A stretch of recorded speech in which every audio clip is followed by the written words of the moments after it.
All right, welcome back to Chiefs Chronicles. Once again, I've got Cory here with us. He's an officer from North Texas, and he's going to talk to us about a program that he's been working on. I know Cory a little bit from the past, and I'll let him bring that up if he'd like to. But for right now, Cory, let's see what you got. I got started in law enforcement in Missouri. In 2011, I got my first police officer job in Southern Missouri. And then I got the opportunity to work in Greenwood Police Department for Chief Holgrimson. It was a great experience. I wouldn't trade it for the world. My wife's job actually brought us to North Texas. And so we moved there. I challenged the state licensing exam for Texas peace officers. And so I didn't have to go back through an academy, which I come to realize it was actually harder on myself doing it that way because there was a much bigger learning curve had I not went to an in-state academy, which I'm sure you can relate with going from Kansas to Missouri. Just challenging that test and passing doesn't really get you there to where you need to be. It takes a lot of in-service training. And I've been fortunate enough with my agency. I've got about, in the last 8 years I've been here, I've got about 1,300 in-service training hours that they've given me. So each officer has a budget here for training. A lot of us exceed that. Some of us don't. But so I think for me, I'm a patrol sergeant. I also coordinate and have started a peer support program with our agency. And how that got started for me, just real briefly, January 17th of 2017, I took a call for a subject with a gun. Caller called in, said there's a guy near an intersection that's waving a rifle. At the time, I was a field training officer. I had a brand new recruit with me. It was his first week of training. We get there, of course, they say park 3 or 4 houses down. We parked about 20.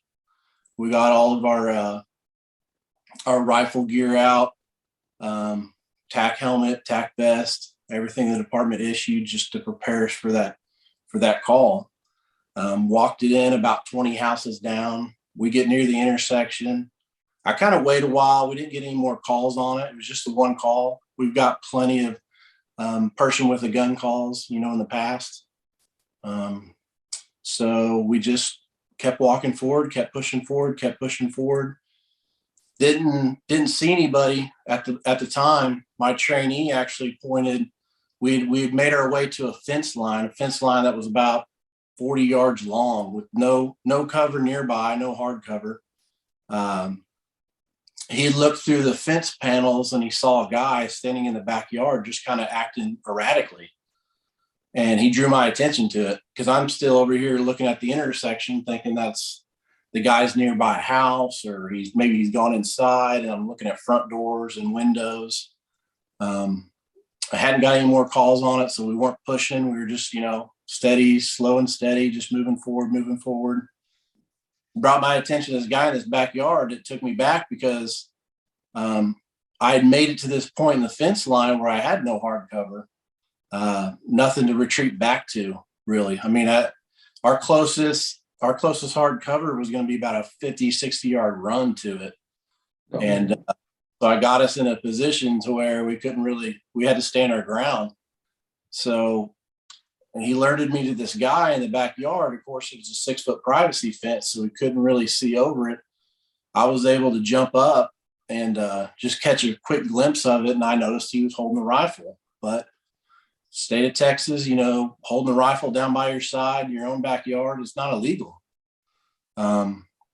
We'd previously been to that house before. The guy acted erratic, then too. So I realized I really got ourselves in a bad spot because we're going to now try to make contact with this guy and alert him of our presence. And I've got nowhere for any hard cover.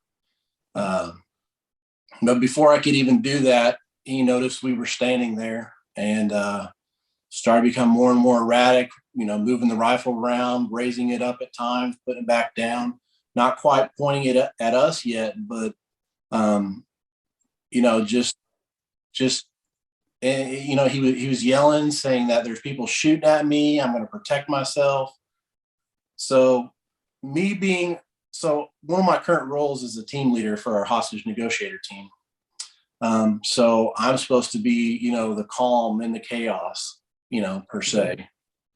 So talking people down from really stressful incidents is what I try to do best at. So that's what I did right there in that situation, because I'm worried about me. I'm worried about my trainee. I got to protect both of us. Him being brand new, he doesn't really know what he's doing. He's just kind of sitting and watching at that point.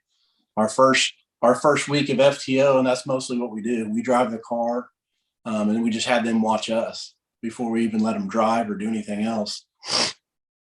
The guy just kept yelling and shouting that he's going to protect himself, protect his home.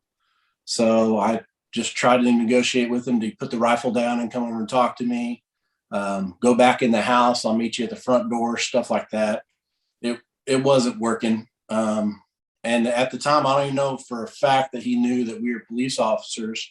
But I told him that there's police officers on their way to help him get through this. And if there's somebody, with a gun, we're going to try to protect him. And then, just our luck, a squad car pulls right up to us. And as soon as the squad car does, he starts bolting towards the house. So we bolted for cover behind the squad car.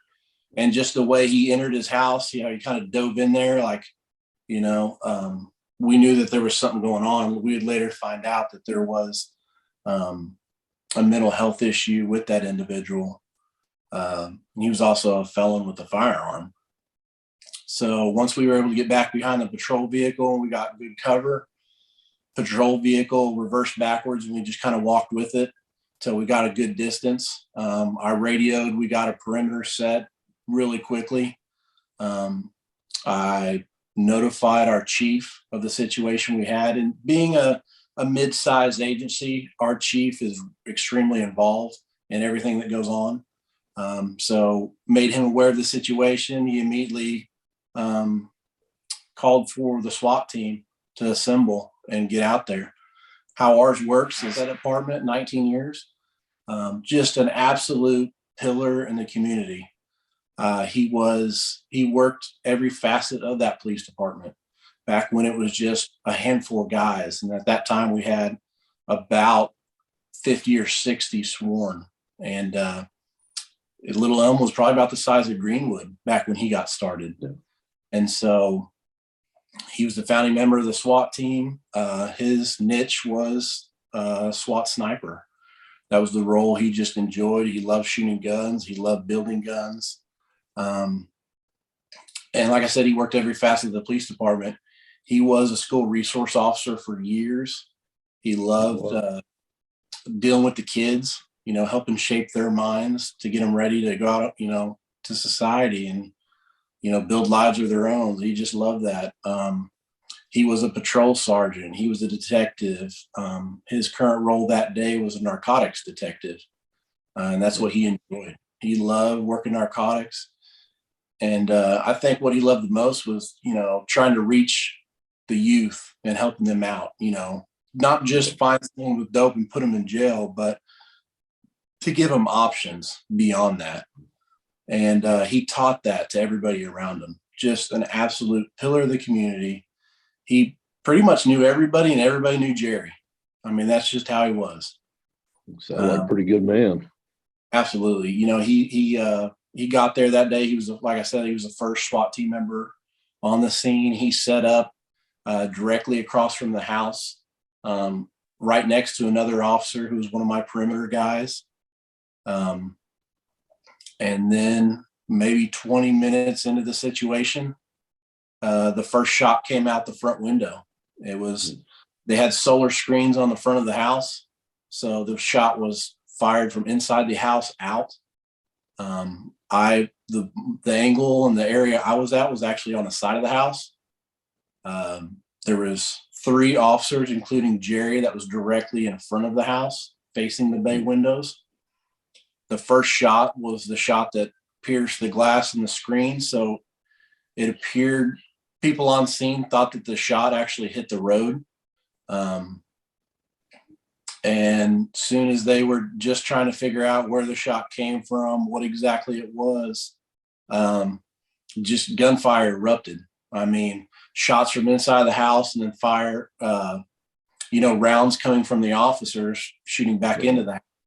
Because at that point, they had made their target. The officers who were being shot at knew it. The targets behind them were getting hit.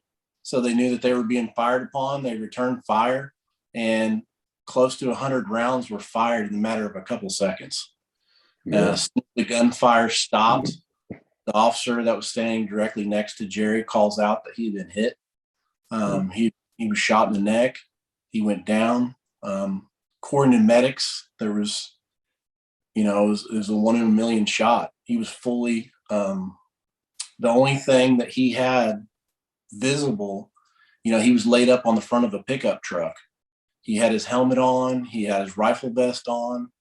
He had his scoped rifle directly in front of him. It was just, a lucky shot. It was 1 in a million. Hit him right in the neck, killed him just a short time later. He had an officer that, did absolutely amazing job performing, just life-saving stuff. They were able to extradite him. Helicopter landed within minutes of that shot being fired, which was pretty amazing. There was one in the air in the area. They had some of those care flight medics attend to him. Just everybody put in their best effort, and he passed away. He was shot and killed right.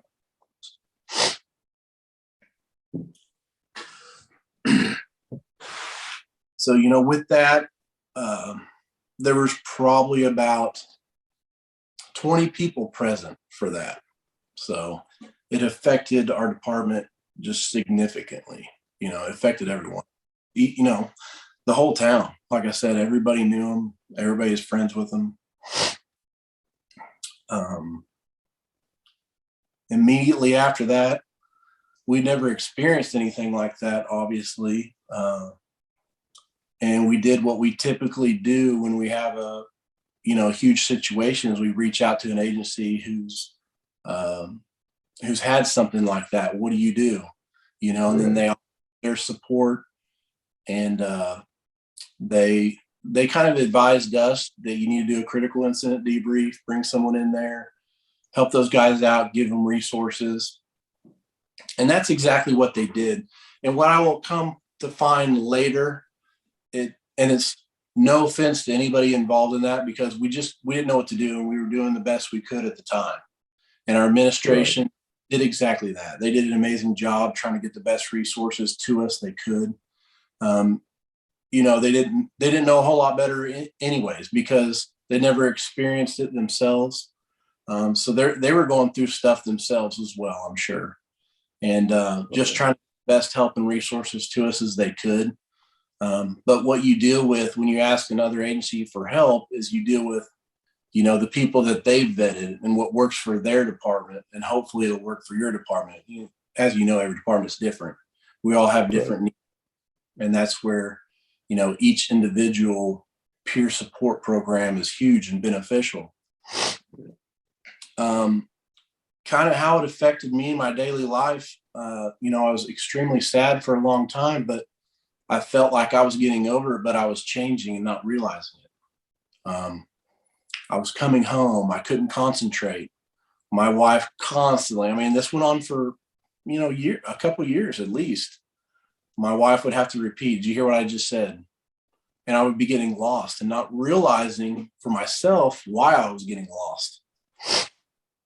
And I would keep reliving that incident, what I could have did better, and how I felt like I was responsible for everything that happened. I was the first officer on scene, and I couldn't talk this weapon out of this guy's hand. I immediately felt guilt. I felt like I was responsible for him being shot.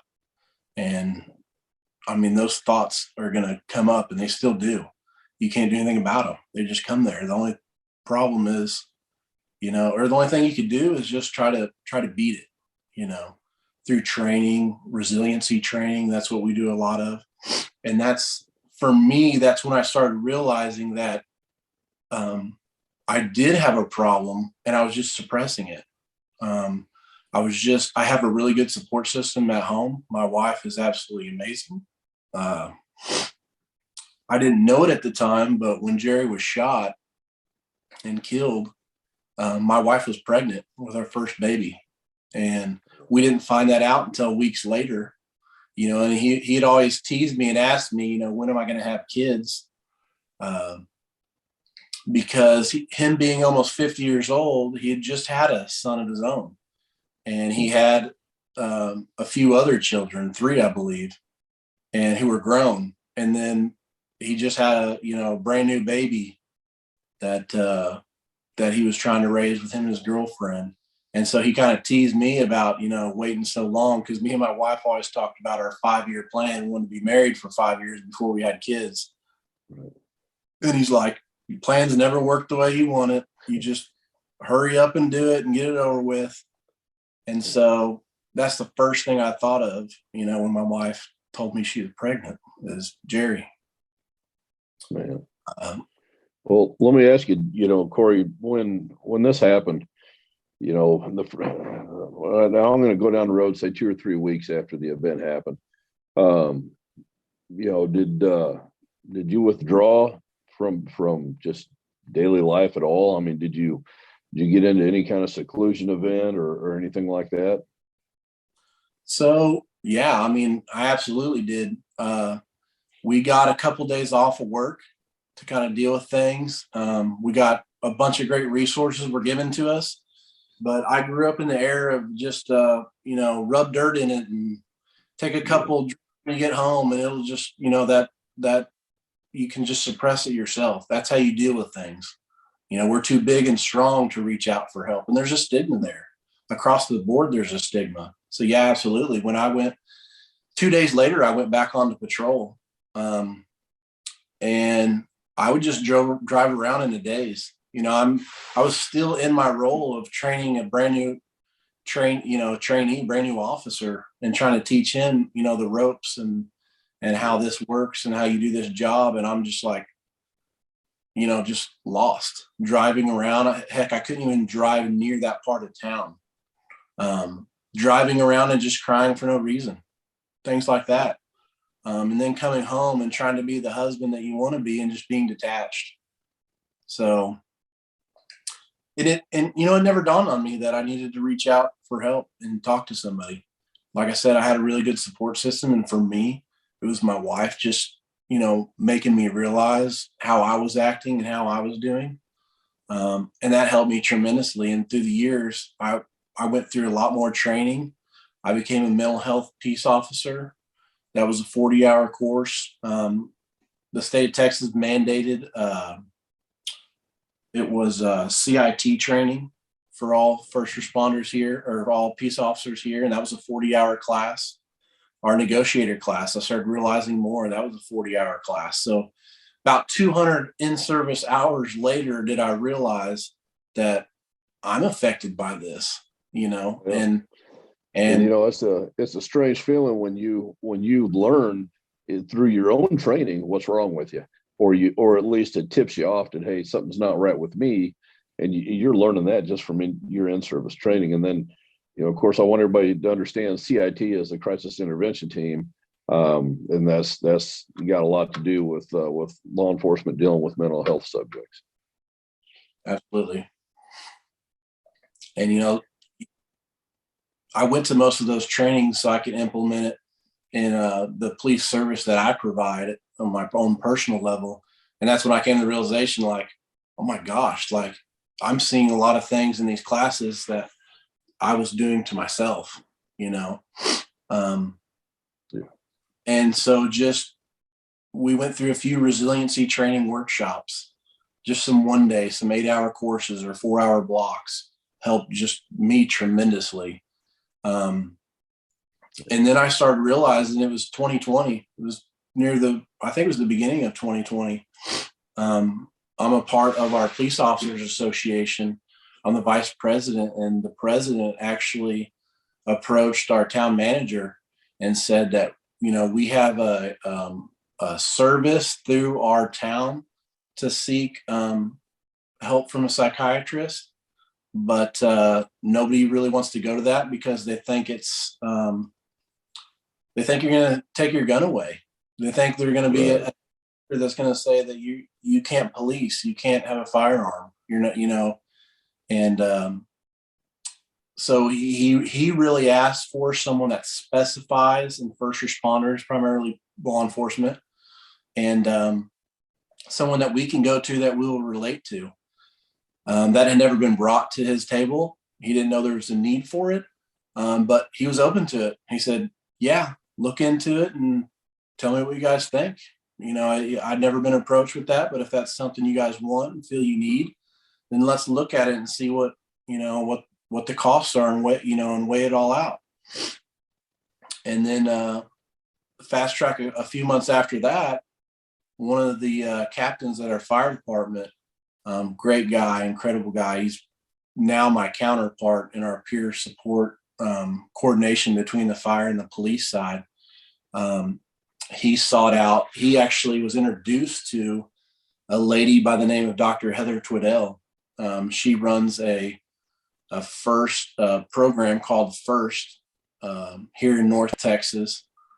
She deals with trauma with just first responders, and that can go anywhere from dispatcher, firefighter, paramedic, EMT, police, and spouses of police and fire and paramedics and everything else that deals with first responders.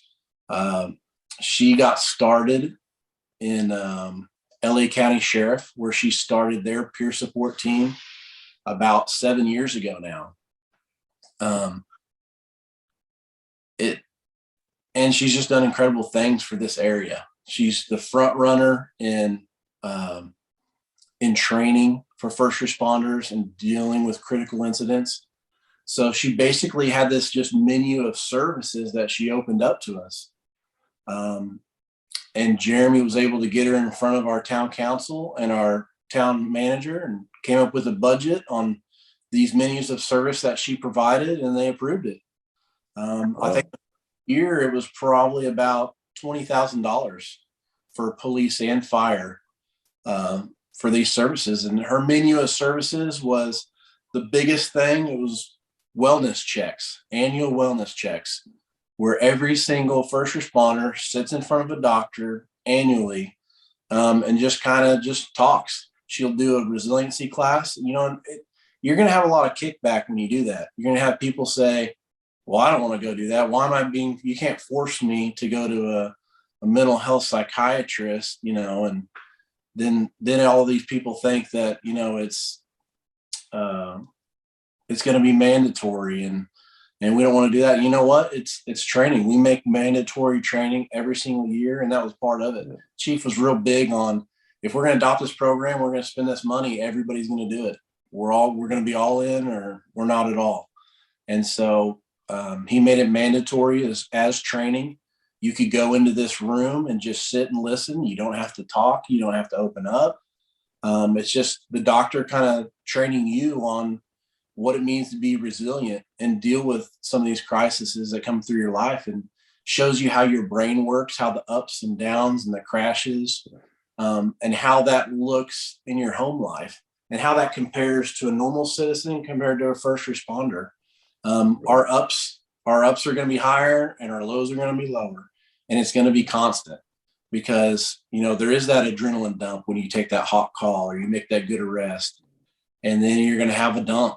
I mean, just like I'm sure when you were in your first pursuit, just like I was, the adrenaline's so high, you pick up the mic, you try to talk on the radio, and you just say gibberish because the adrenaline is pumping so high. You've prepared for this moment, most of your career, and then all of a sudden here it is, and you don't know what to do with yourself. And so you get some people that are just calm, cool, collected, but for most of us, adrenaline's pumping so much, you either ramble really fast or it's just gibberish comes out. And then as soon as that pursuit's over and you make that arrest, it's just adrenaline dump. You just feel like you ran 2 miles and you've just been sitting in the seat the whole time.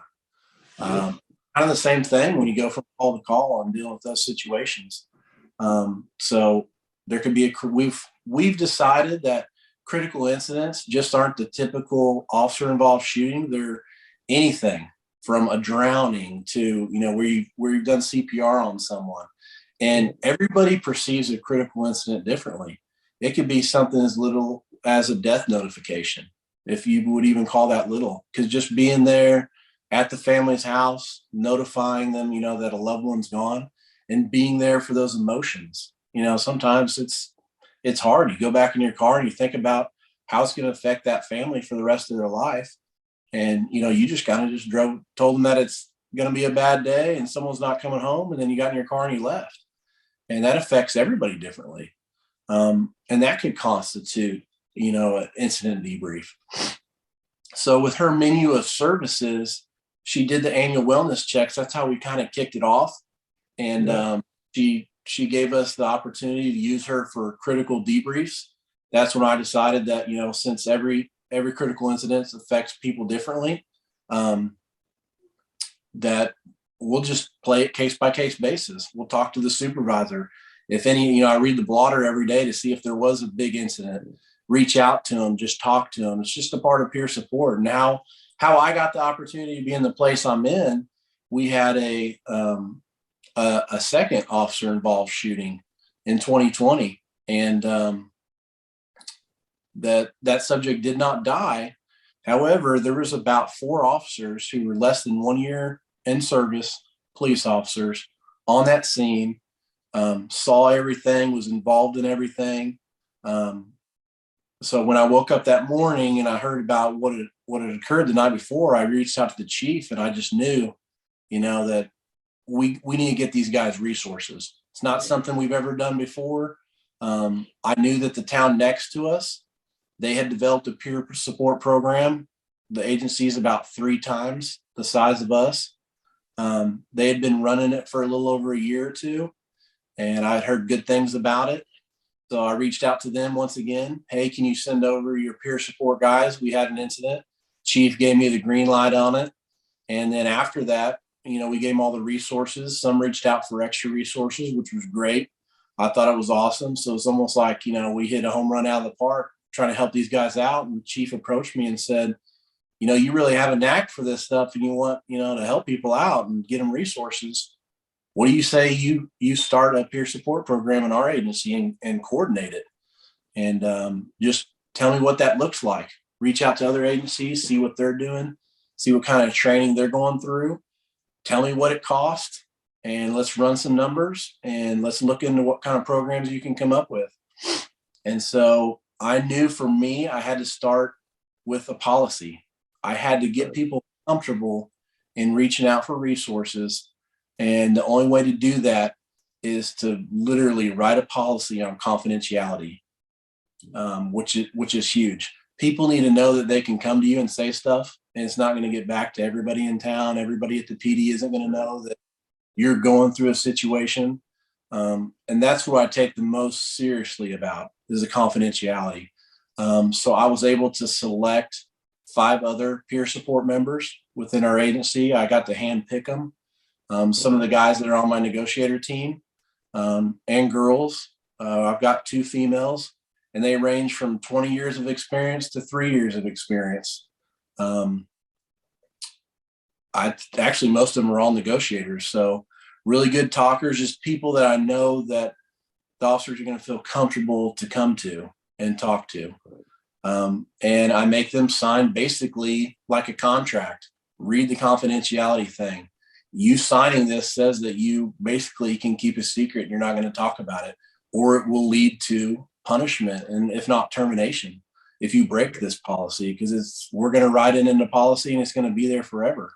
So, these are some of the things you can't talk about, or you will get fired. And I wanted everybody at the department to know that.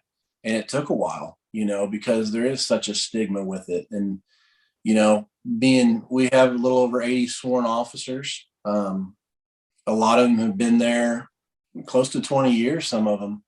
And so they know how words travels quickly. And that's one of the biggest stigmas in law enforcement is someone's going to find out that I'm having trouble or I can't handle it myself and I'm going to look weak, Right. you know? So how else to do that but to send a bunch of emails, tell people I'm thinking about them.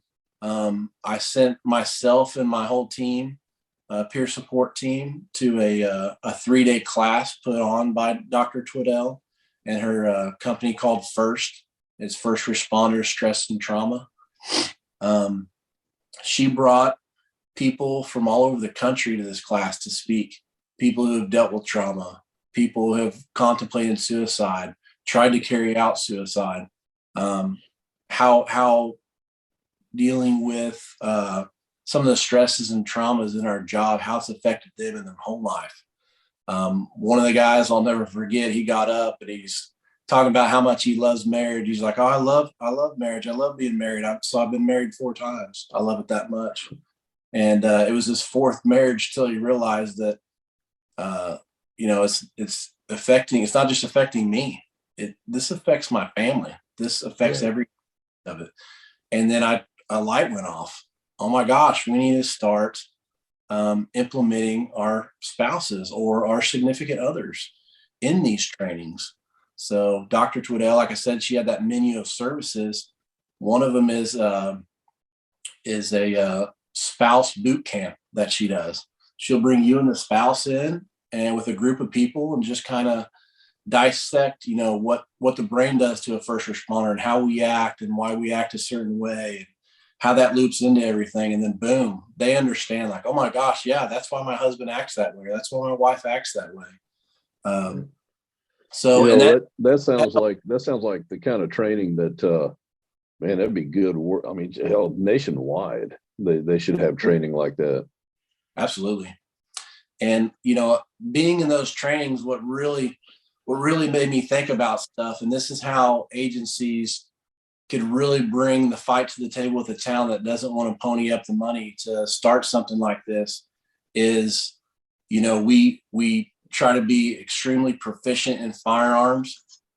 Some departments spend $100,000 a year or plus in training and firearms budget and ammunition and getting people out there and just get them on, in front of a target and let them become proficient, because there's people out there trying to take our lives every day or every week. At least there's officers being killed in the line of duty by gunfire. What most departments have established on top of that is there's a lot of officers getting killed in vehicle crashes. So we have to do these emergency vehicle operations courses every couple of years. We do at our agency every couple of years, just, for insurance reasons, really, because they want officers proficient at driving and make sure they're doing all the safety measures. So we're spending all this money in this EVOC training, all this money on firearms, but they're not looking at the number of officers that are killed in the line of duty by gunfire combined with the number of officers that die in vehicle crashes.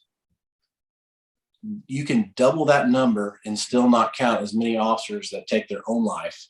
And we're not putting money towards that, which makes sense. Once you put that on paper, then that's when the green lights start turning on and towns start ponying up that money to get that training for those officers. Yeah, no, that's a really good point, and that's true. It's more than double, the number of officers that die in vehicle crashes and by gunfire end up committing suicide. And I think the last number I read was something around the area of 1 in 3 first responders end up committing suicide. And that's incredible. That's a crazy number. Yeah, it's unbelievable. Absolutely. With her menu of services, we've actually, and I learn something new every single week. I reach an officer probably once every month now, and I went almost a year without really anybody coming forward for the program. And so I decided just recently, that I would get my peer support members to start attending all the briefings, because we were broken up in 2 different divisions with a North and South division. So there's 2 different briefings that go on in the morning and 2 different briefings that go on in the evening. And you could hit up a lot of the patrol officers and just talk to them about the programs we offer and the things we offer. The biggest thing for us is just break the stigma, get to them early. So we also decided to do something with like brand new officers, run them through, a resiliency class, show them the options that we have, talk to them about our experiences and how stress and trauma and critical incidents have affected us in our personal life, and just tell them, real cop stories. This is how it's affected us, and just rub dirt into it and shake it off and take a couple shots when you get home doesn't help anybody. It leads to more things, dependencies of just a barrage of things, really. So breaking the stigma of asking for help is the number one goal for us. We've been able to reach numerous officers since then. Like I said, we're reaching out to at least once a month to a new officer that's come forward. And that ranges from a 20+ year vet to a first year officer, brand new, 6 months on even, because that stigma is starting to get broken, and they're realizing that, there are issues that they need to address because, like for instance, we got people retiring. So we're doing a program now. It's a phase out program. We got people, there's a guy retiring in 3 or 4 months, and he's been on the job for over 35 years. And just a clean break like that, especially he started out in the military as soon as he's 18. As soon as he got in the military, he became a peace officer. And so he's been a responder his entire career and most of his life. And to just a clean break like that, that's stuff you want to, there's a lot of things you hold with you for years that you just haven't unpacked. So it gives that opportunity to just, this is what life looks like on the other side. Let's unpack some of that trauma that may or may not have affected you, or you don't know it's even affecting you, or you don't know that it will affect you. But let's unpack as much as we can and just get you prepared for retirement before you go out the door. That was brought to me just recently. I think it's a great idea. We're going to see how it works. We're just getting ready to get started with that. There's a thing called Our Watch. It's just a group of ladies who got together, and they do therapeutic things with horses out on a horse ranch. So they deal with couples out there. They deal with just first responders, and they just deal with therapy through horses. And that's been a huge thing with them. And they've gotten a lot of great reviews, and they've helped a lot of folks out with it. There's people there, licensed therapists that can meet with you, once you finally reach that point where, the therapy's working, and they can get you resources. And there's just, in North Texas, there's so many resources available now, and every year just doubles and doubles and doubles. So we got a lot of great things happening around here. And it makes me think it's gotta be nationwide. And that's what drew me to you, hearing some of the things you say. It needs to be mandated. It absolutely has to be. When I first started this program, like I said, breaking the stigma was huge, extremely huge for me. I was able to help someone find resources that ultimately saved his life. And I wasn't prepared for that. I guess I always thought it was a possibility, didn't know it would happen so soon into the program. But it's been phenomenal. And just that one person that you helped out, or, that made it all worth it for me. For the town, now we have a budget on my side, about close to $20,000 for our peer support every year. That's annually. We get that money just dropped right back to us. And we just kick it off with annual wellness checks. We do one-on-ones. The city pays for it. Any critical incidents, they come for a debrief and then follow-up sessions. And we've debriefed anything from a hanging to, CPR in progress. We have a swim beach in town. People have drowned there, CPR in front of a crowd of people. There's a lot of pressure involved in that. Those things should be called critical incidents. And days off, get away from here, go see someone, talk to somebody. Here's some resources. Here's how things have affected me. This is what I see. That's what's great about a peer support program, is you have an officer who's specially trained to go out and just talk to people and just share with them their experience and the resources that they've seen and that's worked for other people, and that everybody is susceptible to this. This mental health issue with first responders, and we need help. We're just trying to get them that.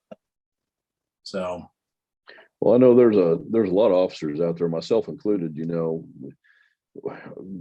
came from an era where, you get back up, dust yourself off and go back at it.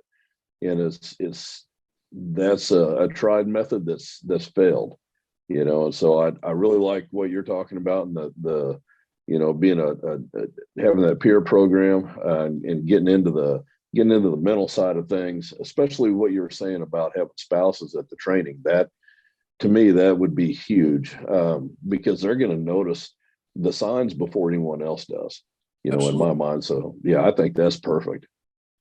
Absolutely. Yeah. I mean, we look at it's training for them so they can help train us, because they see the signs. My wife went to one of these when we did a couples boot camp that the doctor put on. My wife went to one, and she immediately could see the signs and stuff that she's been seeing for years. Yeah. And she just telling me, hey, when you do this, is this affecting you because of this? Or, sometimes you come home and you're just, for the first 30 minutes or an hour, you're just out of it. Like, you're not here. You're not my husband. You're not the one that I know and love. You're just kind of present. And that was, that's a huge eye opener for me, being the one that's supposed to coordinate a peer support program for the entire department and train these folks. And, I'm experiencing it myself, and I don't realize it until, someone close to you points it out. Yeah.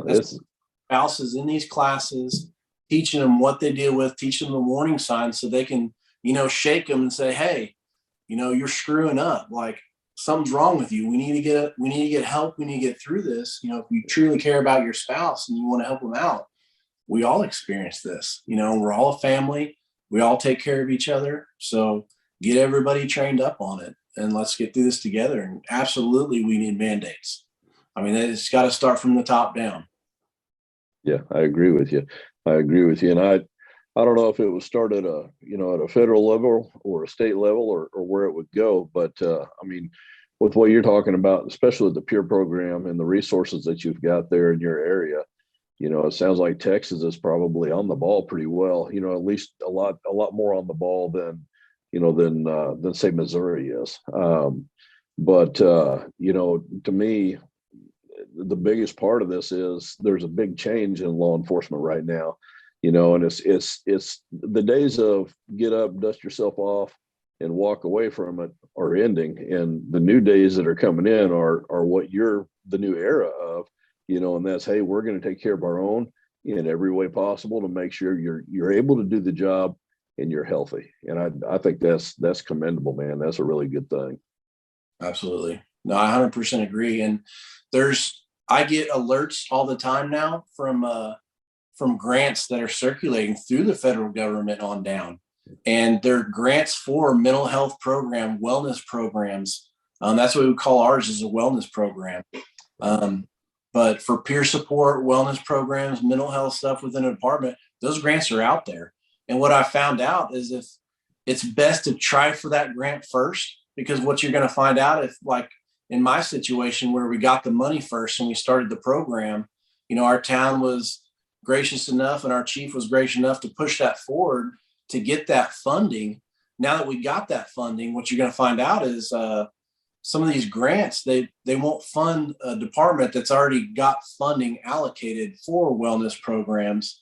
And so forever, you're going to be spending that money now, for the most part. I mean, every grant's different, but that's what I'm seeing. A lot of these federal grants that come through, that they're for mostly departments that haven't funded one of these programs. And that's how you apply for them, so they can add that funding and get that program developed for your agency. There's a lot of standards you have to abide by, I'm sure to keep grants up and running. If you have a grant writer at your department or your agency, they got to look into those. I mean, the money's out there. The federal funding is out there. The government knows that this is an issue and they're trying to do something about it. There's millions of dollars allocated for these wellness programs, and it's available to everybody. And I didn't know it until we developed this program, got into it, that there was all this funding available. The agency right next to us, they won a grant for $120,000. Like I said, they're over 3 times our size, but $120,000 goes a long way for an annual budget for a mental health wellness peer support program, which that's huge. I mean, I think everybody should start applying for those grants if they want to implement these programs for their agency. And the best way to go about it is to go out there and seek a doctor, psychologist who is vetted in dealing with first responders and knows that type of trauma, that specialized trauma, and just kind of try to open them up to different menus of services and see what those budgets are. Start there, and then bring those in front of a city council meeting, town council meeting, and go in front of your chief on it and try to get those programs passed. It absolutely, I've seen it firsthand. It saves lives, and more and more officers, like we said, are taking their own life in the line of duty, off duty. It doesn't matter after retirement. There was a study the other day that I saw that the average first responder lifespan is 5 years after retirement. That's not very long at all. You work for 30 years as a first responder, give your life to your community, go through multiple divorces, just go through all this trauma and stress, and then you only live for 5 years and then you're gone. So that has to do with mental wellness, 100%. Physical. Oh, absolutely.